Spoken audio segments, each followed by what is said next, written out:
Before we return to Belfast for the Nonito Donaire fight, let's bring in Jamie Moore, the man that trained him for that fight and had taken over in the previous fight. Jamie, welcome to What Went Down. Now, it wasn't the first fight you and Carl worked together, Donaire, but it was still a massive fight. It was a fight for two things. It was a fight to shine, but it was also a fight to potentially slip up. Even though it wasn't Donaire's strongest weight, he's still an idol. He's still a champion. Yeah, of course he was. He still is a massive puncher. Even at that weight, it was always a risky fight to take. But obviously, because of his name and what that carries with it, it was a risk worth taking. And Carl had a tough fight, our first fight together. So we probably would have been forgiven of going into an easier fight. But we both felt that it was a fight that Carl would win, and he needed that sort of test to bring out the best in him. In the build-up to the fight, it was no surprise that you and Donaire seemed pally, seemed friendly. I know you went out after the fight. Was that him perhaps trying to just be a nice guy with you, or is he a nice guy? Yeah, do you know what? I think he is a nice guy. Well, I know he is a nice guy because I've got to know him since. But I thought at the time he can't be that nice. There's absolutely no way he's this nice. But he is. Turns out he's a really good guy, and I have a great relationship with Nonito. My wife, Christine, has a great relationship with his wife, Rachel. And he was doing all stuff with the kids and all here. I remember thinking to myself, he's really getting everybody on his side here. Like, there's potential I'm going to walk out to the ring and people are going to be booing me to the ring because I'm fighting Donaire. But nah, he's genuinely one of the nicest people I've ever met. He's a great guy. From the Philippines, the Filipino Flash, Nonito Donaire. The atmosphere this night was amazing. Like, the atmosphere in the Odyssey's capacity is 9,000, but it's so in terms of arena sizes, it's not a massive arena, but it's an amazing atmosphere. It really is. I'd love it to be. Imagine having an arena like the MEN in Belfast. Like, the atmosphere would be off the hook. Like, you can't compete with a Belfast atmosphere, I don't think. Steve, there's a funny story to this.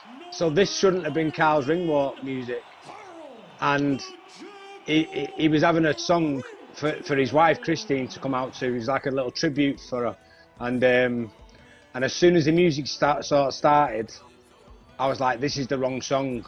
And I went over to the sound guy and was like, this is the wrong song. And he said, this is the only one we've got. So Carl had sort of turned his back to everyone because I could see he was raging. And I went over and I said, listen, this is it. You've just got to make Ringwalk. And he screamed a swear word. And just sort of cool as you like, just turned around, took a big deep breath and cracked on with a job at hand. So the ultimate professional on that night.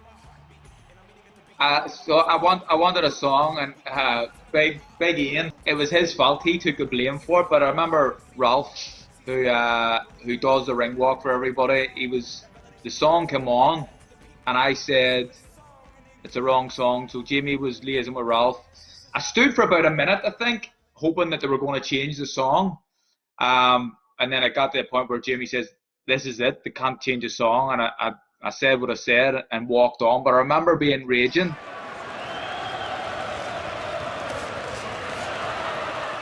The fight started. Here we are in round two.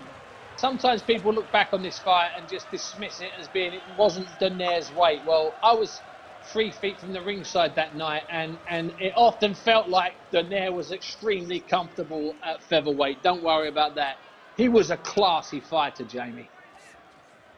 It certainly is, Bunsey, and you can see here. So the big danger is that left hook. It always has been. He's such a powerful left hook, and his timing of it really does add to it. So our main job was to avoid that and not putting Carl in a position where he was going to be left open. So we knew Carl would have good success with a right hand, but that led into the danger of being left open for a counter left hook. So we had to make sure that Carl's head was in a position where it wasn't going to be there for the check left hook. So we had to make sure his feet travelled with it, and because Carl doesn't naturally roll out after a right hand, and his feet are so good, he covers quite a bit of distance.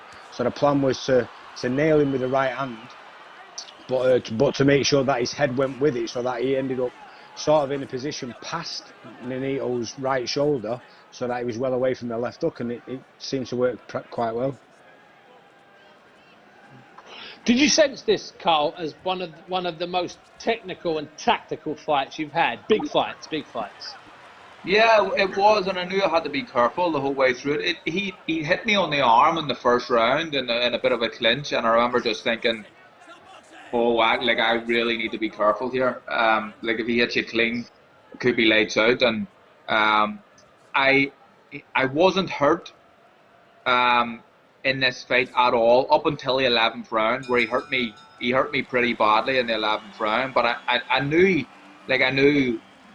You've seen the highlight reels of Donaire. It's one of the best knockout highlight reels you'll ever see. He makes people do he leaves them twitching on the ground and stuff. So I had to be extremely careful. I was always cautious that left hook. That was drilled into me from the start, from day one in training camp, like the left hook. But it's almost like you forget about the rest of the things he can do good. It's not it's not all he has, a left hook, but I knew that was the one that I had to be extremely cautious about. You see, that's what I was talking about before, Bunsey, about his ring craft and his ring generalship. He doesn't look like he's doing a lot of the time, but the end product is always him trying to manoeuvre into those positions and make mistakes so that he can get you with that shot. And that's what we was really conscious of, was not allowing Carl to fall into those traps of being sort of led into a false sense of security to make those mistakes. This is the 12th and final round, Carl. Yeah. Once again, you're coming out for the 12th round. Big crowd, big backing, lots of expectation. Yeah, I remember, so I'd been hurt the round before in the 11th round, and it felt like, in my head in the fight, I felt like I'd been hurt pretty badly, but watching it back, it doesn't look as bad as I felt.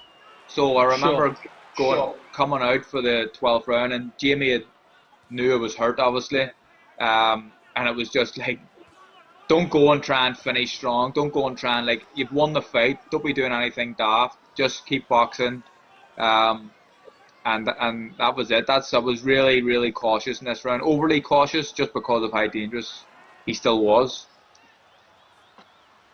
I think what happened at the end of the 11th round was a blessing in disguise, because I think if he'd not caught that good shot at the end of it and felt that power, you could have easily fell into that trap of going out and trying to finish strong, which could have led to the undoing then in the last round. So it's probably a blessing. Caught early.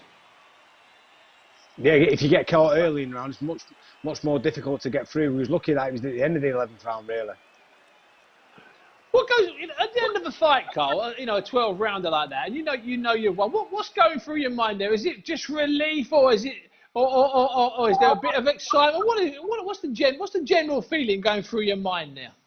It's over. Yeah, you're relieved that it's just done. And this was the fight before Windsor, and I knew Windsor was next. So I was over the moon. I was over the moon that was the next thing for me, Windsor Park. So fully focused on that from this point forward.